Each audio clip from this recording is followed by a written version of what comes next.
Senator Rand Paul blasted the White House after the White House said Donald Trump's Muslim ban disqualifies him for the presidency.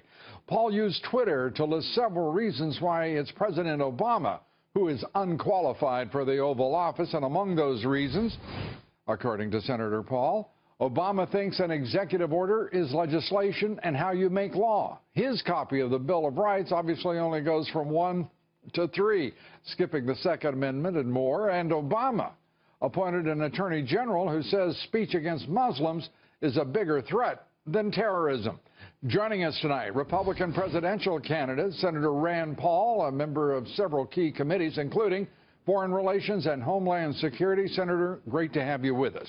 Thanks, Lou. I want to turn first to the vote last Thursday on the Secure Act, your act in which you proposed a temporary ban, I guess is the way to put it, on 30-some-odd countries that you've identified or would be identified as bases for extremism. Is that correct? Yeah, and I think we're crazy not to look at immigration. Even starting with 9/11, the attacks on 9/11, all 19 hijackers came here using the legal immigration system. They all had visas, but they weren't really obeying our laws. I mean, a couple of them came here as students but weren't attending school. A couple of them came as visitors and really weren't visiting us. And a couple of them were actually on the CIA watch list, and we let them in anyway. 2 of them actually lived with an FBI informant for a year. So we do have to look at our legal immigration system and say, do we want to have more scrutiny on the people who come and visit us? This most recent example in San Bernardino, I think there should have been more scrutiny of the woman's visa who came in. Apparently she wasn't honest even on her visa application, and yet no one scrutinized it. And the fact of the matter is, the interviews that are supposed to be so rigorous were not conducted as far as we know right now. There is clearly a statement from the State Department. This is a rigorous process for the so-called fiancé K-1 visas. And we're talking, this is only a small number of the folks who travel into this country. But the reality is not even the least, the minimum, was done to protect American citizens and to follow the law. And this isn't just the first time. 2 Iraqi refugees came to my hometown, Bowling Green, Kentucky, and they came in under the refugee program, but it turns out they tried to buy Stinger missiles and we caught them, but one of them's fingerprints was already in our database because his fingerprints were on a bomb fragment from Iraq. And they say, oh, we have great scrutiny for the refugees. Well, guess what? 2 of them that came to my hometown weren't sufficiently scrutinized.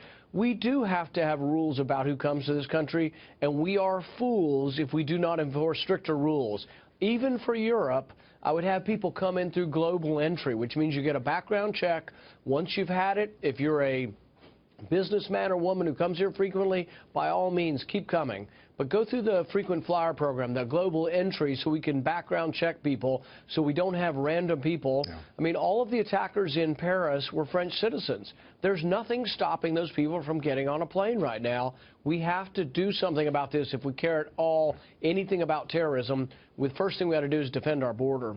And for whatever reason, Senator, as you well know, the integral agency in all of this is the Citizenship and Immigration Service. It is one of the most screwed up federal agencies among many screwed up agencies, but critical to at least administering immigration law and the process by which people enter this country lawfully. It's an outright mess.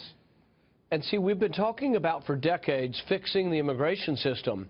So what I've said is, why don't we stop immigrating people from the countries that are a high risk for terrorism and force people to fix it now, rather than promising to us, oh, we're getting around to fixing it, it's just going to be a few more years and we'll fix it. No, let's just stop immigration until it's fixed now. How big is the problem? There are 11 million people in the country illegally. 40% of them are said to have overstayed their visas, but we don't seem to care. We don't know who they are, we don't know where they are, and we don't enforce our rules at all. There's 150,000 students here from the Middle East. Many of them are probably good people who like America. But if 40% of them are overstaying their visas and we don't know where they are, that's a huge mistake and a huge risk to us. It is breathtaking to think that 10 years ago in the United States Senate, we were talking about comprehensive immigration reform and taking votes. 10 years ago, talking about border security, and incremental dollars were added to the budget, and the Border Patrol doubled and tripled from levels of 2 decades ago. And there's, at this moment, as we speak, a surge of illegal immigrants on our border, particularly in the state of Texas. And this administration has told the American people, go to hell.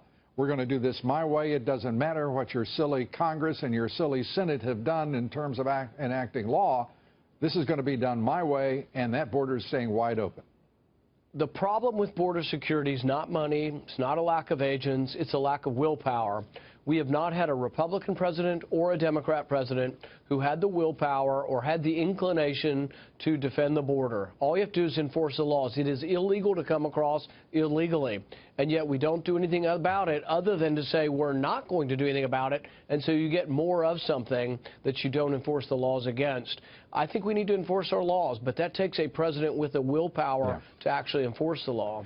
Senator, great to have you with us. Congratulations for being in the top 5 in the New York Times CBS poll, and it's good to talk with you.